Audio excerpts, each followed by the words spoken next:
Welcome to the Informed Pregnancy and Parenting Podcast. I'm your host, Dr. Elliot Berlin. My guests today are no strangers to the podcast. When these besties started their families, they sought to work together and create a cozy community for other moms and families all over the world. Their wildly popular blog discusses the comedy, beauty, and complexity of pregnancy and parenthood in a very open way, which I can only describe as uncomfortably refreshing. I'm so excited about their new book, The Zen Mama Guide to Finding Your Rhythm in Pregnancy, Birth, and Beyond. Zen Mamas Teresa Palmer and Sarah Wright Olsen, welcome back to the podcast. Thanks for having us. It's crazy. You both look a bit like at least the same, if not younger, than the first time I interviewed you, and now you have like dim lighting. It's the dim lighting. Oh, it's the dim lighting. That's the secret. I know. I'm learning all for me secrets. Anyway. Dim lighting and big sunglasses. Not that you're wearing any, but no, just saying. All right, now you each have 11 kids or something like that. We'll find out.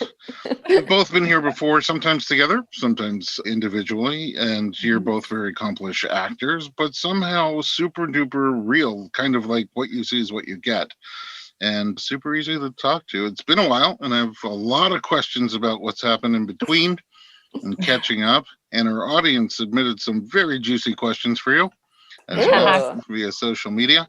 But before we get to that, let's recap how this all got started. How did Zen Mamas come to be? Well, we tell this funny story about how we met, which was we were at Earth Cafe on Melrose, right in the middle of West Hollywood. It was like Sarah and I and about 6 other girls. Everyone, they were all actresses. And everyone was talking about, oh, did you see the script? Did you go for this audition? Who's your agent? You know, are you signing with a publicist this month? And Sarah and I were like, do you want to have babies? And so Sarah and I really bonded over this hilarious love for having babies when we were babies ourselves. And I think once we both had our first children, finally, we realized that parenting and everything that came with it for us was such a true passion of ours. And we were so lucky to be around people like you, Dr. Berlin, and so many wonderful midwives and people we had spoken to throughout our pregnancy and birthing experiences that we felt so equipped with all this knowledge that we wanted to share because of all the wonderful people we were meeting along our path. And so we're like, why don't we just start a blog and we'll just write about all of our experiences, and we'll also let it be one in which everyone has a voice. So if anyone has a story they want to share, they can share it on the blog too. It's not just going to be her and I writing, it's going to be the entire community. And that's really how it started at the end of 2014. And I think, you know, one of the things that was so important to us was creating a space where it really felt like, you know, women supporting women. We're a sisterhood. It's like, how do you lift someone else up? And listening to people's stories is so important. Like telling your story is really important. And that was a way for us to be able to create this safe space where people could come and share. Yeah, without judgment. Yeah. It's kind of interesting because both of you separately threw me off when I would work with you, because you would be like, how are you doing? And how's your family? And what's going on? And I'm like, me? It's not about me. It's about you. But like, there's this genuine interest and like warmth and curiosity. And it's always refreshing. And I think that probably anybody who connects with you, whether through the blog or the book, is going to feel that and flock towards it and bring all their other mommy friends. So, I mean, personally, I just wanted to talk about scripts and auditions, but I guess we'll talk about this more. So boring. We were like, nah, we're not interested in that. I know. But kind of like, let's talk about that for a second, though, because when it comes to any career, entertainment, I think even more so, it's really a tough juggle. You know, I have this semi-popular idea, and it's not my own idea, but it's something that I read and I really cling on to, that men oftentimes, not always, are hardwired that when a baby comes into the family, we're just hardwired to go hunt and gather more and bring home more to feed the growing family. And women oftentimes, but not always, are sort of hardwired to stay around the nest and do everything for the newborn. And in today's day and age, it doesn't often work like that. First of all, gender roles are all over the place. You can do whatever you want to, and things are a lot less traditional than they once were. But even so, like, men get rewarded for going out and working more, but women are kind of split, pulled in between being home around the nest and going out and working. And I see a lot of people struggle with that in general, but in entertainment even more so, to be able to go out and audition and take roles and sometimes have to travel very far away for whatever it is that you're shooting. So I see just this trend where a lot of women in entertainment don't have babies until their late 30s or early 40s. But you guys are like 19 and you each have a bunch of kids. So not true. We were overly ambitious. Yeah. All of it. How do you do that? How do you juggle those things? And especially with your partners also in entertainment? You know, it's interesting because I think when I first became a mama, I definitely was like, I'm going to work and I'm going to be a mom, and I'm always going to have my kid with me and they're always going to come with me to set. And that's really great when you're like working in the same town as your partner, right? So like Eric works in LA, and when Wyatt was first born, I was able to do a show that worked here in LA as well. And then stuff was sort of coming to me later that was after that experience that was out of town. And I think there was a lot of, conversation like, okay, do I go shoot something out of town? I mean, because he was definitely going to be shooting here. So it's always this sort of like conversation that comes up. Is it worth it? And what is it that is really important to me? What do I want to do? Do I want to go in Canada and shoot a show and, take my kids with me and be away from my husband? Is that how I want to spend the next 8 months of my life, or going back and forth? Or do I want to try to find something here and just do a project that I really love? And if that comes my way, great. And if not, that's okay too. That's a privilege because my husband's working on a TV show right now. So, I'm able to do that. But I think that I found some of my passions in life, not just acting, but also in writing with Teresa, and starting my company Bayo with Anna, which is a plant-based organic skincare line, and being able to do that with my girlfriends and being able to like throw myself into things that I'm passionate about. That's not just about, okay, now I have to go shoot something that shoots in Australia and be away from my family, I think that it's a good problem to have if you have those things come up, but it's also something to think about, like, what is it that you want to spend your time doing? What's your passion? And what's important to you when you have a family, and what are you able to do? What's coming your way? And for me, then I like to try to work here if I can. And if I can't, and we need, to do something else, then we'll try to go somewhere else with it. But I think when people hear that from someone in acting, the assumption is that you're going to have like a dozen people just doing everything for your kids. But I've never seen you, like right now you're sitting on a ball bouncing a baby. I've never seen you like not be super hands-on no matter what else it is that you're doing work-wise. I think it's amazing. Like I always say this also, it's like amazing what you guys do versus what we do to bring babies into the world, like the whole growing them in your body and delivering them through your body and feeding them with your body, and our part's sort of embarrassing, but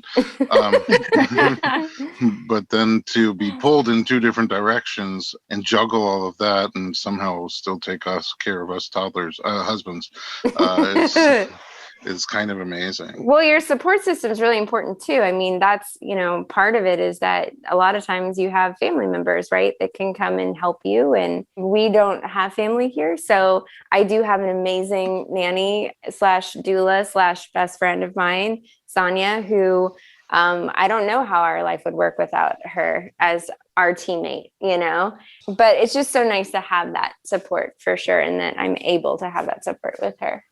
Well, Teresa, you traveled around the world while your family was growing. How was that?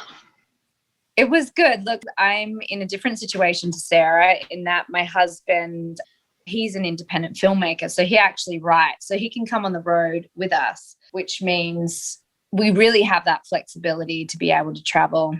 So I live half of the time in Australia.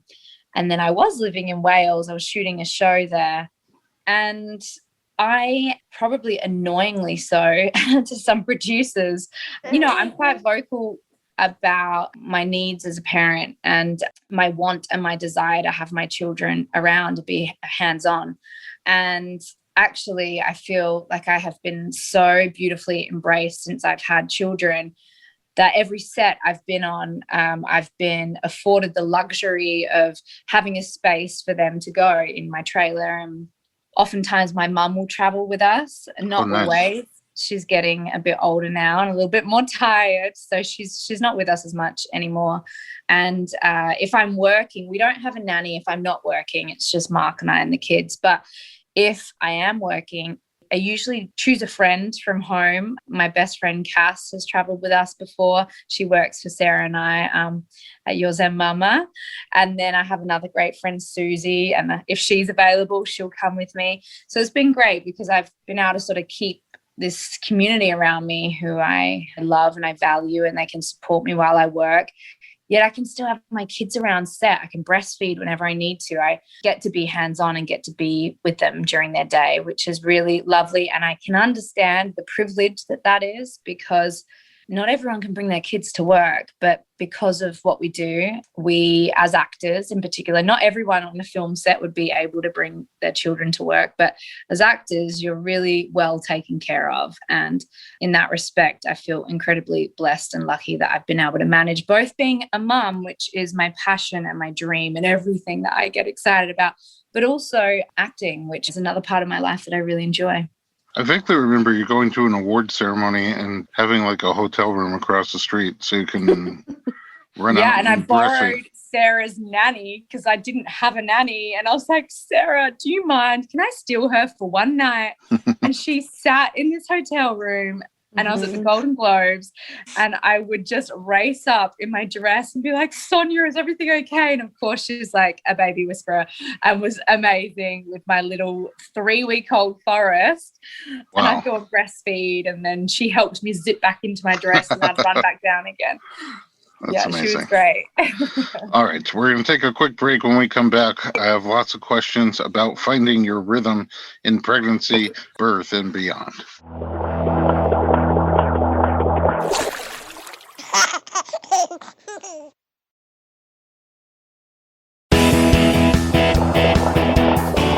Welcome back to the Informed Pregnancy Podcast. We are talking to Sarah Wright Olsen and Teresa Palmer, the Zen Mamas.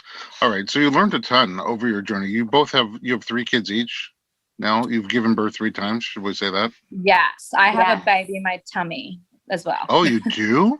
I do. If you want to see my tummy, I'll show you. Look how massive this is. Oh my God. This is only 14 weeks. What? Oh, look, whose belly is bigger? Mine or yours? Mine still wins. Yeah, sorry. That's the other thing. I've seen you both through every stage of pregnancy, and I know none of you have ever caught up to my tummy. Come on, I've given you quite the run for your money. Actually, you get out there. That's true. With your 19-pound children. Wow, so you're having another one. This is my surprise baby. My little surprise girl who decided to join our family, which is so sweet. I mean, Sarah knows I wanted to have 17 children anyway. So this little blessing came along. A dozen more surprises and you'll be there. And Mark's like, no way. He doesn't want any more. He's like, I'm closing up shop. We are done after this baby. Hopefully I can convince him. I found out the woman decides, I thought we were only going to have 2. Yeah. You had a nice surprise there, didn't you? Yeah, now we have 4. I don't know. She's very convincing. So what are some of the things that you've found out the hard way that nobody told you that you wish you would have known? One thing for me is actually this is just a very specific birthing thing. In my first birth, I had read a bunch of books, not necessarily all the ones I should have read, but I had a posterior baby and I didn't really know what that meant. And now obviously having the perspective and knowing how I'm able to help with optimal birthing positioning, I wish I had done that because I had such a very arduous 2-day long labor, which was just stop and start. And I had pre-ruptured membranes. So my waters broke and labor didn't kickstart. And it's just funny because then obviously with my second baby, I had a posterior baby again, but I was like, right, now I know what to do. And I did spinning babies and I did all the different things to help turn the baby and just get the baby in the right position. So that's just a very specific thing that I wish I could go back to myself, who went through those 2 days of being like, what's happening? Oh my God, my back is breaking.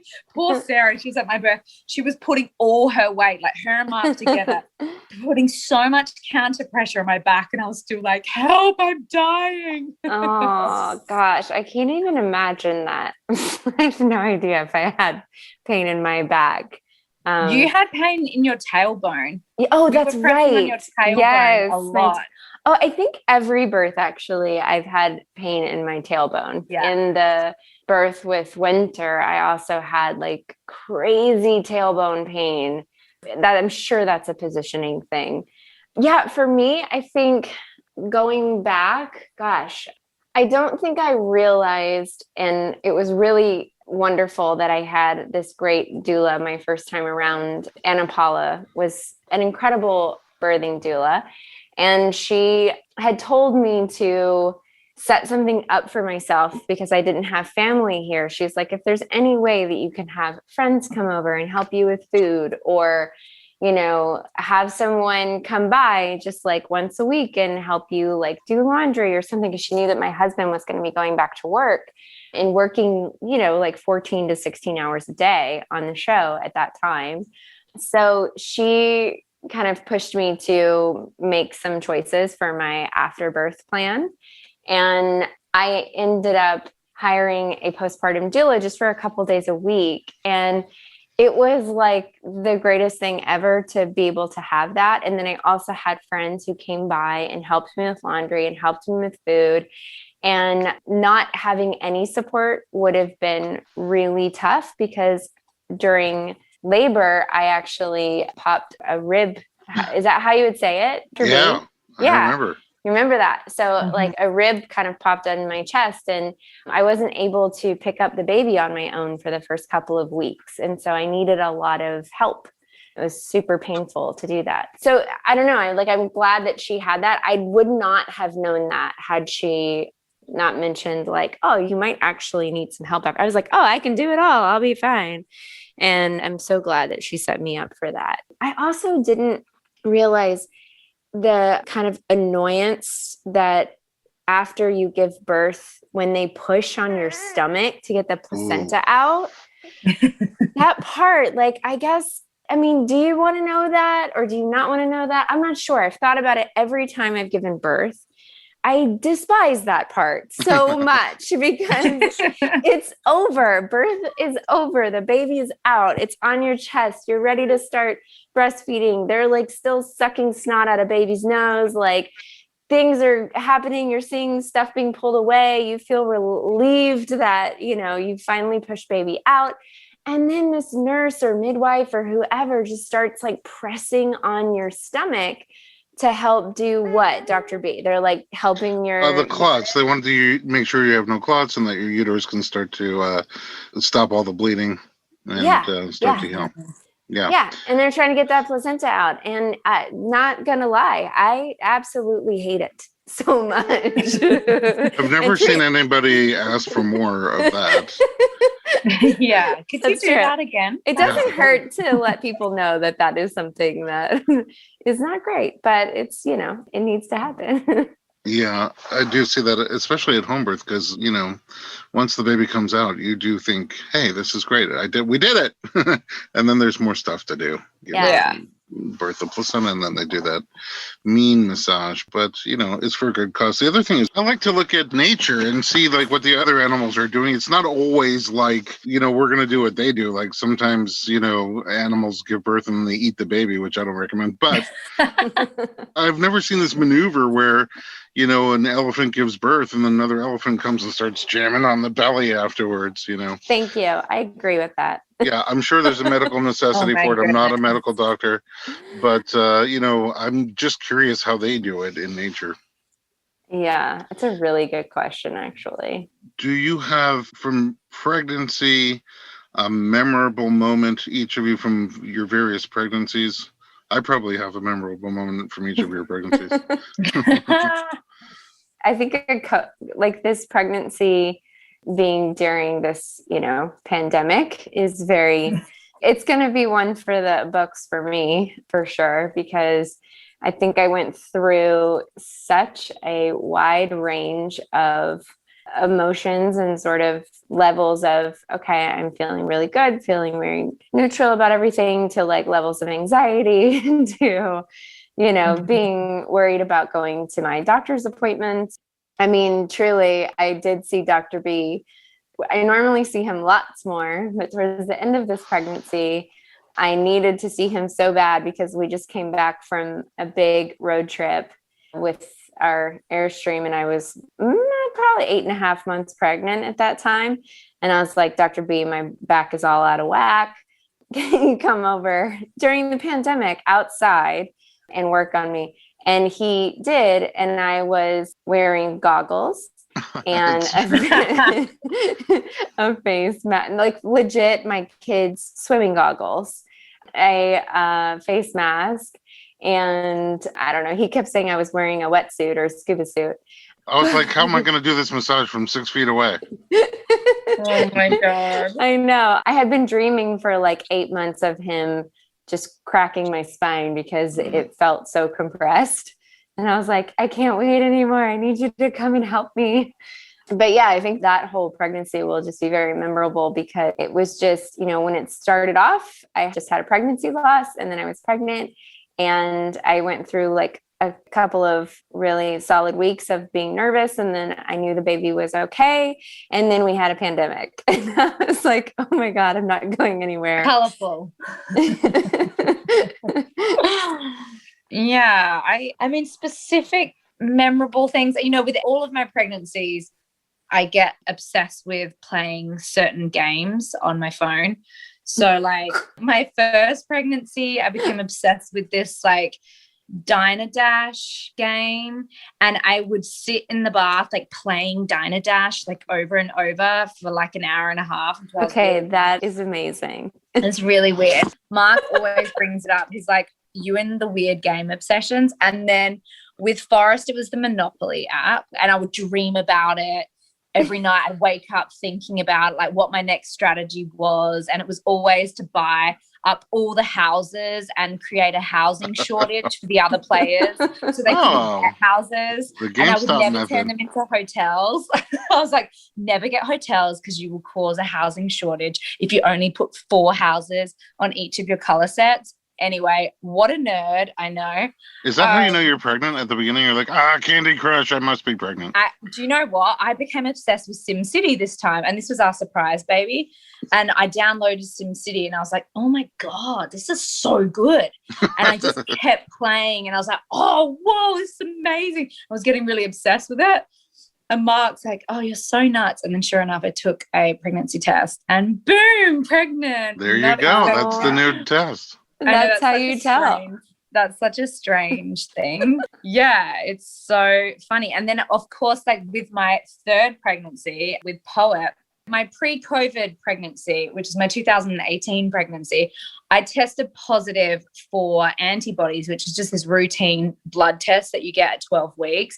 Well, it basically caused a shitstorm, and it meant I had to have really crazy, intense monitoring because my husband has this rare antigen with his blood called the Duffy gene, which essentially means that my baby inherited this gene. My body thought of my baby as a foreign object and started building up these antibodies to essentially attack her and reject the pregnancy. So that started at 12 weeks. And so I would have to get my blood tested every second week to see how much I was attacking the baby. And it can get to the point where your baby has to have an in utero blood transfusion. They can be born really jaundiced.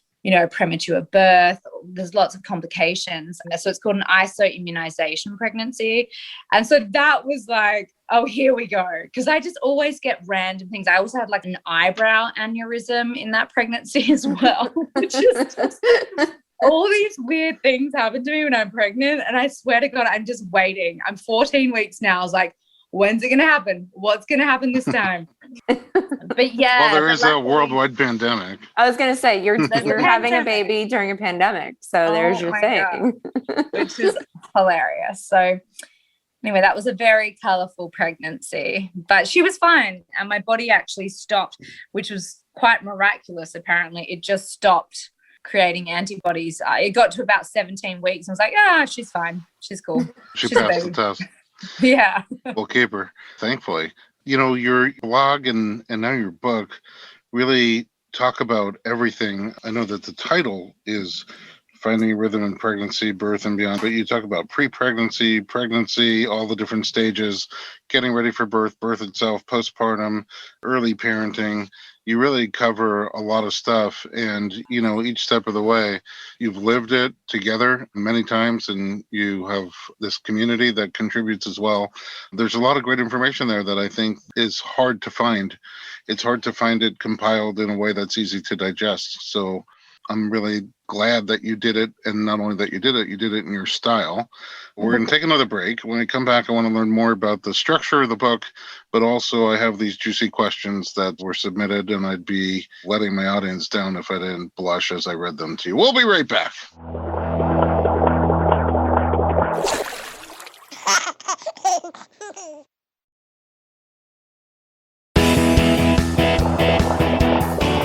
Welcome back to the Informed Pregnancy Podcast. We are talking to Teresa Palmer and Sarah Wright Olsen. So let's talk about this. I put out on social media, I'm like, I am interviewing the Zen Mamas tonight. What do you want to know? I have all these questions. This first question is a question that I also had when we had our second baby, which is, nervousness about having a second baby. And am I really going to be able to have enough love for both of them, love them the same? Surely you went through that as well. Yeah, for sure. I remember your first baby is so all-encompassing, and I was so obsessed with my son, like he was the entire world to me. And then when I got pregnant with my second son, I did question that. I was like, how will my heart expand? But it just does. And then your love grows infinitely. And I think seeing the two of your children interacting is one of the most profound experiences, and seeing their love grow for each other is just such a divine and sort of spiritual experience in many ways. And, it's always the cliche, your heart just grows bigger. It really does. But I think you love your children with every bit of your being, but you love each of them individually and differently and uniquely. And it's just such an interesting thing, because love can't be, I always say this, if one of my kids is like, do you love daddy more than me? Or do you love Forrest more than me? I was like, love can't be measured like that. Love is just a big, beautiful, incredible feeling. And you guys are loved more than I could ever explain. So it just happens. You just love them. And I did have a period of mourning, I think when I was 37 weeks pregnant to 40 weeks pregnant. I was very hormonal, but I was grieving. I was sort of breaking up with the idea that it was just me and my little man. And I was just the two of us against the world together, because I knew that dynamic was going to change. But what was birthed, pardon the pun, was something more beautiful and incredible. So, yeah, I wouldn't worry about that at all. And I would say, have all the babies. My oldest will sometimes sit around the table after the younger ones have gone off to rest on the couch or play or whatever. And he'll never let us forget. He's like, look, it's the original three. And I was like, before you, there were the original two. It was just mom and dad. But oh, my God, that's so funny. If I have like a quiet moment with Bodhi, because I fall asleep with them every night, I sleep in the middle of the two of them, and I go down, I put them to sleep, and usually Forrest will fall asleep before Bodhi.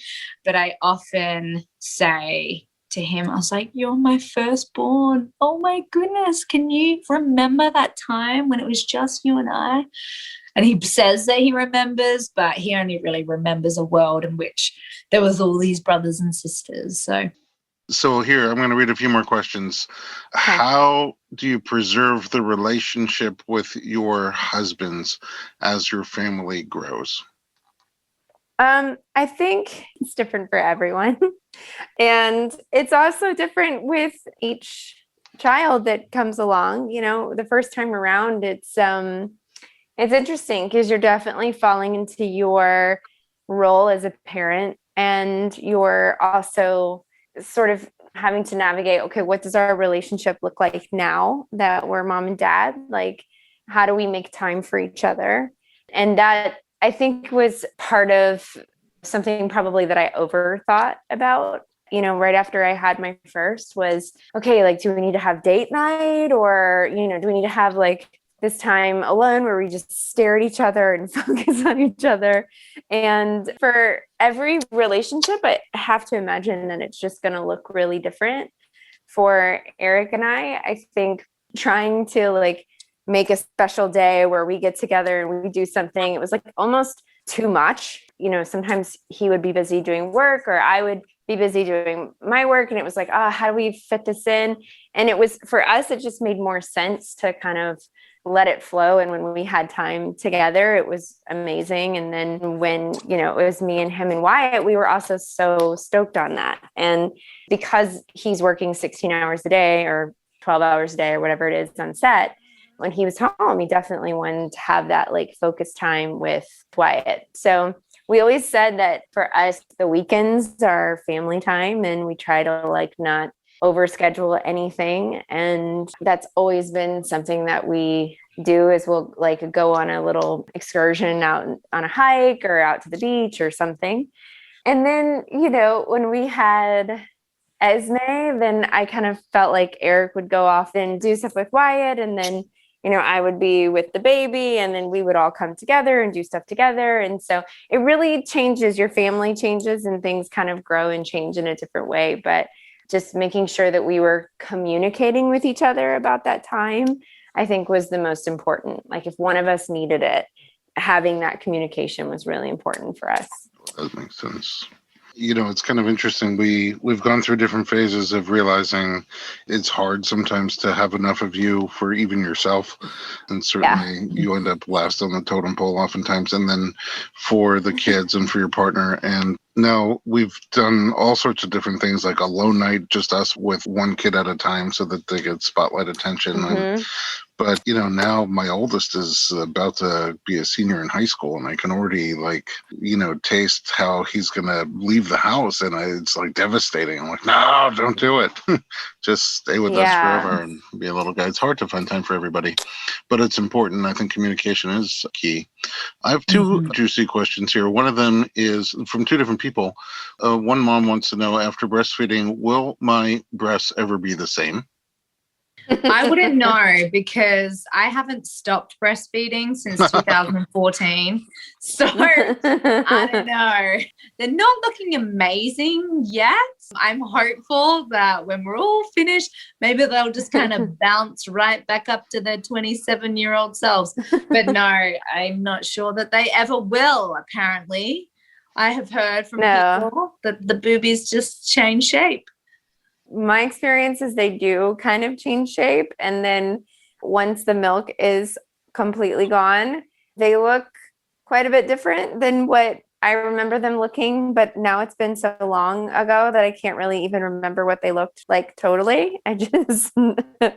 Someone told me, I remember this was like maybe when I was pregnant with my second, that like your boobs end up resembling, like if you put a sock on your boob and then you dropped a billiard ball at the end of the sock, that is what they would look like. Oh my God, how exciting. Thank you so much for letting me know. That was so mean. By the way, I have had a moment after breastfeeding where I did not have milk, and I don't know, it just depends on your, for me, I was like, okay, I need to get used to this for a minute, because I've had milk in my boobs for a while and I've really enjoyed that situation. But now that they're emptier. I need a minute to get used to that. I breastfeed through pregnancy onto tandem breastfeeding. Then I get pregnant again onto more tandem breastfeeding. So I've just done that since 2014.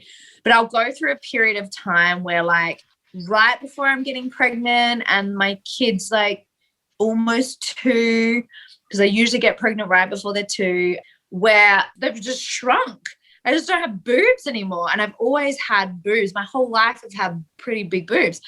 And then all of a sudden they're just these like little whittle things. I'm like, oh my God, I've always wanted to have less boob.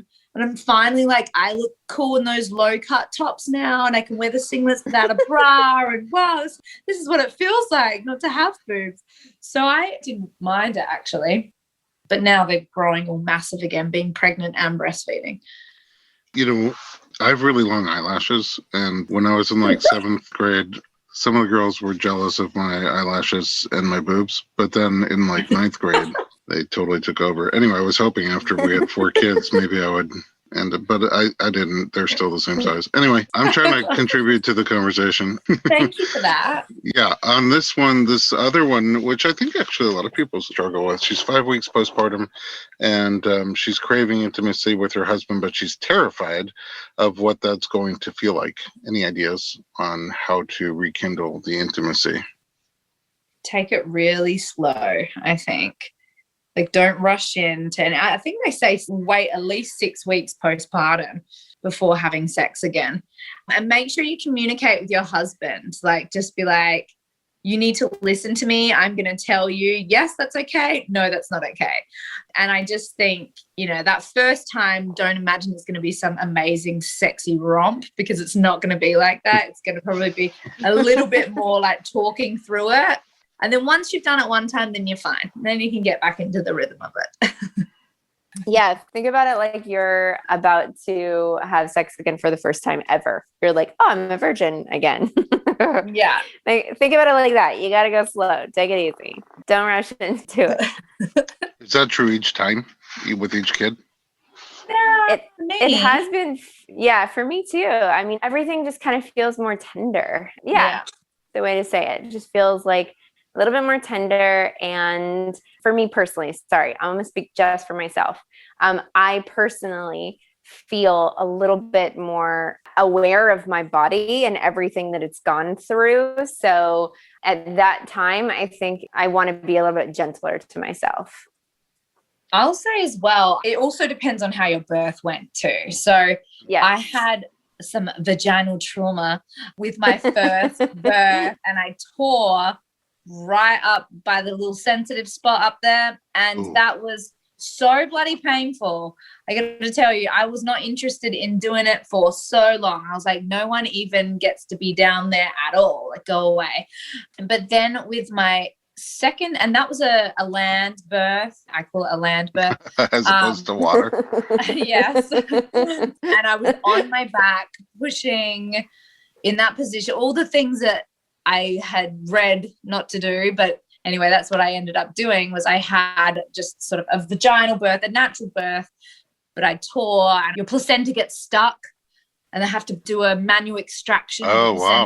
Just that whole area, was not interested in having anyone near it for so long.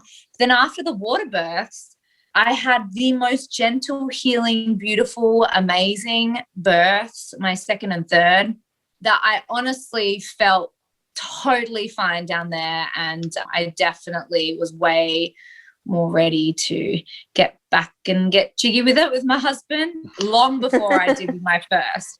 And that for me is the water birth and the pushing aspect of giving birth in water. It was just such a different feeling for me that I didn't really feel like there was any trauma at all down there. So. Especially the contrast for you between 1 and 2. I'm pretty sure, if I remember correctly, my wife hired a Brinks security guard to stand by the bedroom door for about 10 weeks. You also feel really touched out, I think, too, because you have a baby on you at all times. Nursing, you're all milky and leaky. And I don't think what anybody understands either is that when you've been like caring for a newborn, changing your milk shirt, changing your like giant granny panties, doing all the things that you've been doing over the past, 6 to 10 weeks or whatever that ends up happening, then you're right, Teresa, with like the feeling touched out aspect. You feel, or at least I did, I felt a little bit like the only real time that I would have any time for myself was like if I was like walking to go take a shower or something. So you're kind of like, where do we fit this in? Because I need to like sleep, take care of the baby, breastfeed, like all that stuff too. So Video I games, do think it's not easy. video games, Get those a fun time. Candy Crush in the bathtub. Exactly. All right. So, I mean, by way of example, there's nothing that you're not willing to talk about openly and honestly. And the book proves that as well. So how did you lay out the book? Well, we wanted to, I think we both had the same experience when we were pregnant with our first babies, that we couldn't find everything in the one book. It was either a book on pregnancy or a book on breastfeeding or a book on fertility. We were really adamant that we would have a one-stop shop book, which would take you on the full journey, thinking about getting pregnant, your fertility journey, talking about infertility, pregnancy loss, if that happens, then the pregnancy, the birth, and then the postpartum period. So initially we got together and I think, we just sort of divvied up the different chapters to each other, like, all right, I'll write chapter 1, you write chapter 2. And when we first handed in the manuscript, it was like 100,000 plus words. And I was like, no, like, this is going to be cut in half. And so we had to kill a lot of our darlings, but it was quite therapeutic because it's just for us, we feel like it's these little gems that have made it in there. And we're really, really excited. I was going to say, Dr. B, I remember when I was very first telling you about the book, and I remember telling you like what our idea for it is how we wanted to go from exactly what Teresa said, like from like your first initial thought of wanting to have a baby all the way through the postpartum period. And you were like, is this book going to be like 100,000 pages long? Like, yeah, because it sounds like, like a 3 or 4 volume book. You might as well just throw in there like menopause, hospice care, and burial. I actually was working on a little kid's book about pregnancy, and even there, I broke it up into first trimester, second, third, and then fourth trimester, which is kind of a weird thing to say, fourth trimester, but y'all know what I mean. We know what it means. Is there a thing, because I have a thing that I have in my head that I feel like when I bring it up to somebody during pregnancy, they have never heard about it, and they never find out about it until the moment it happened. I'll tell you what mine is, and then let me know if you each have something like that people are just totally bewildered by. For me, it's the groupie strep positive or just a swab. They don't find out about it until the doctor's coming at them with that swab, And they're like, what's this now? And I'm like, oh, we're just checking for this bacteria. And if you have it, you can't labor at home. You need to come to the hospital right away, and we're going to give you IV antibiotics every 4 hours. And like, that's kind of stuff it would be nice to know about ahead of time. Yeah, I think you experienced that, Sarah. Did you have positive? Yeah, I did. I actually had it with my second and third pregnancy. I had it, and much more like crazed over it the first time, where I was like trying garlic up inside of me and yogurt, and like I did so many amazing things, but I still ended up having to do antibiotics. You had more like things in 7-Eleven. Yeah, I did. I actually found my list the other day. It was like 15 things long of like what I was trying to do to get that count down. And you did get it down, just not enough to, right? Yeah. Yeah, it was really close. I mean, I only had 7 days to do it. So I was doing a lot of work on that region in 7 days. But even then, had you like been able to think it through a month earlier, then you would have had time to prepare for it and see what might be possible. Anyway, that's like a big aha moment for me that now I always try to tell people like at 20 weeks, just know this is coming and prepare for it ahead of time. There's another thing that you can't really prepare for, but if you know what it is while you're in labor, I think it's really helpful. So I attended Sarah's birth, her first birth, her home birth, and she had this thing called a cervical lip, which you know what that is, Dr. B, where like the cervix swells up like right when you're 9.5 centimeters dilated. And sort of labor kind of stalls in a way because the baby can't progress past the cervix because it's sort of swollen. And the midwife, I mean, it's horrendous, especially, Sarah didn't have any pain relief. So the midwife goes up and sort of holds it back while you have to push with all your might to get the baby's head past the lip. Now, because I had seen that and I had heard that term, I'd never heard of it before until it was happening to Sarah. It happened to me with Poet, and I knew I was like having the most just in strong, intense rushes, one straight after, like just on top of each other.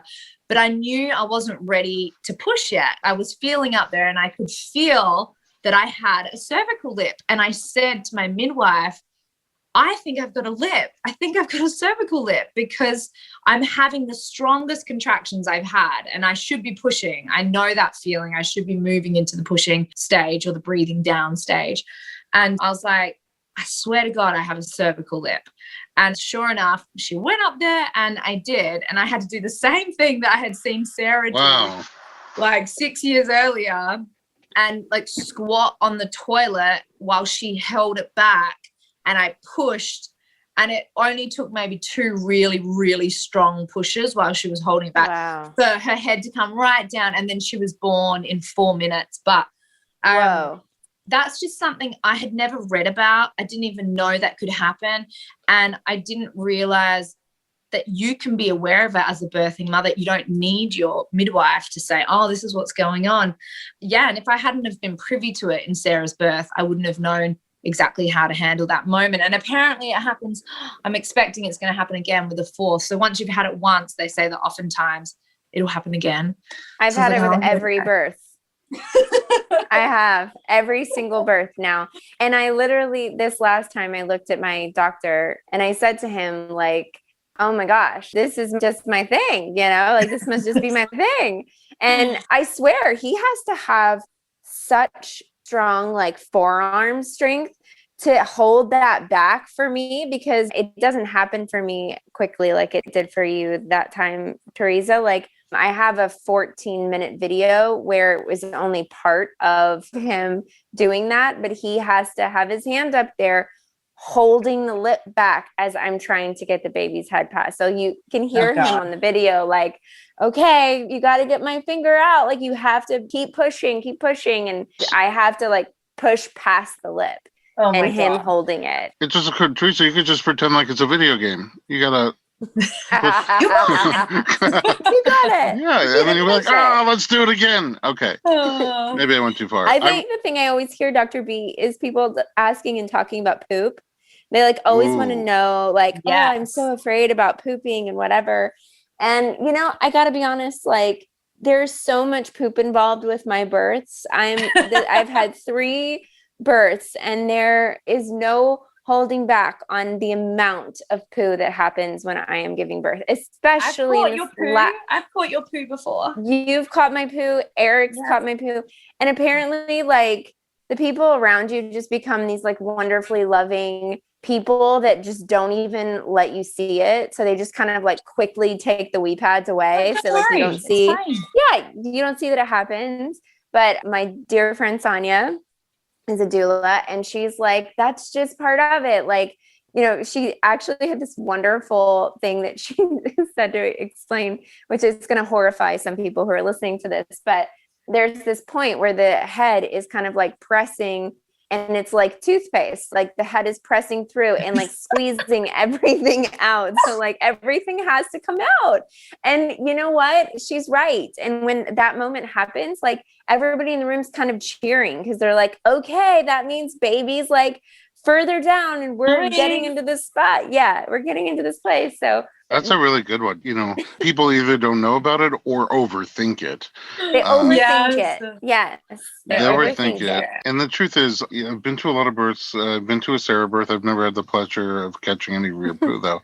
Although I do remember when your little guy was like looking, somebody said something about poo and he like went to look if you pooped or not. Sure.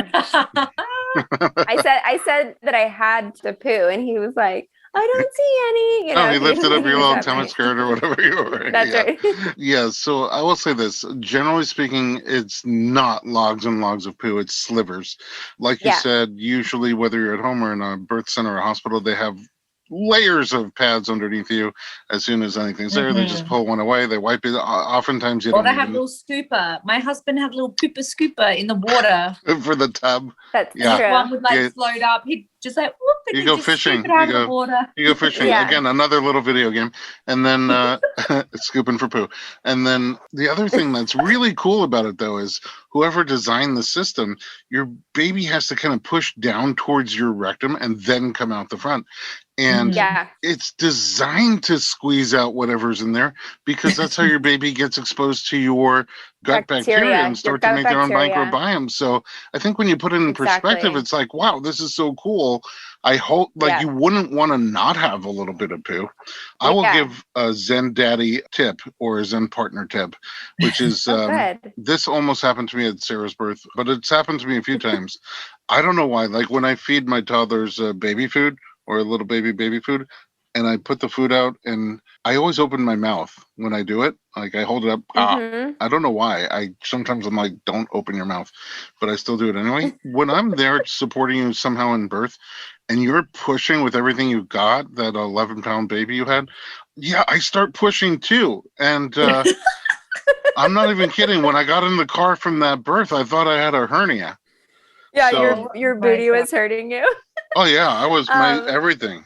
Just I have to say, this last birth that I had, I haven't even told you this yet, Dr. B, but the craziest thing happened that I had not experienced yet, and it's totally on my videos, but I burped so much, like full-blown belching, and they were so loud and so manly. Wait a second, in a mask? You burped loud and manly in your mask? Well, very loudly in my mask. And then the mask came off like towards the end because I literally was sweating so bad that the water on my face was like wetting the mask. I was sweating so hard and I was so hot. You know how I get in bursts, Teresa. I had you like fanning me with the New York Times.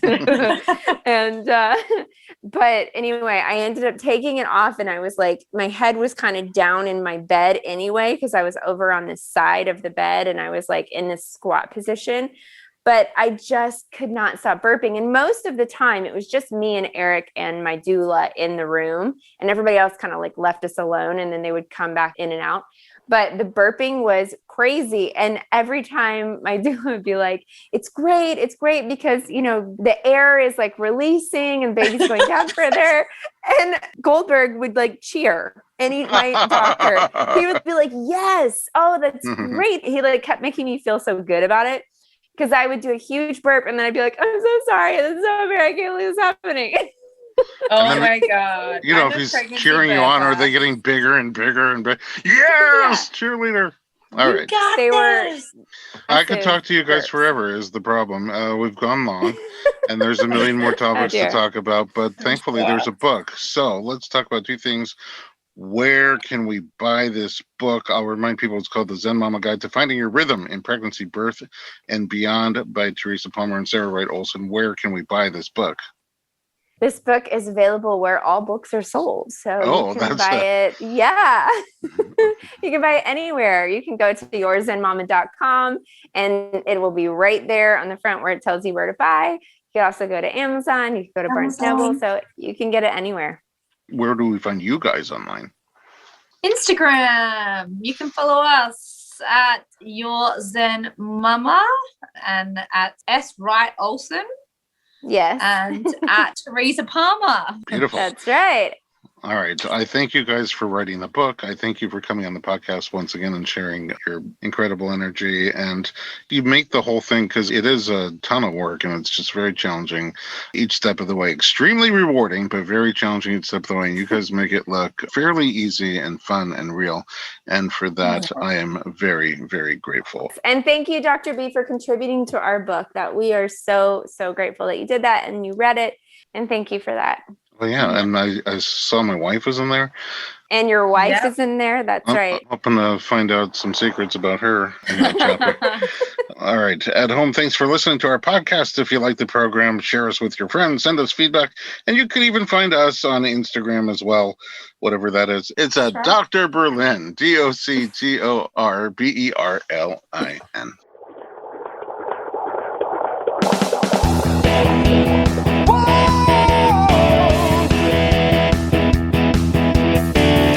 Doctor, give me the news. I got a whole lot of questions for you.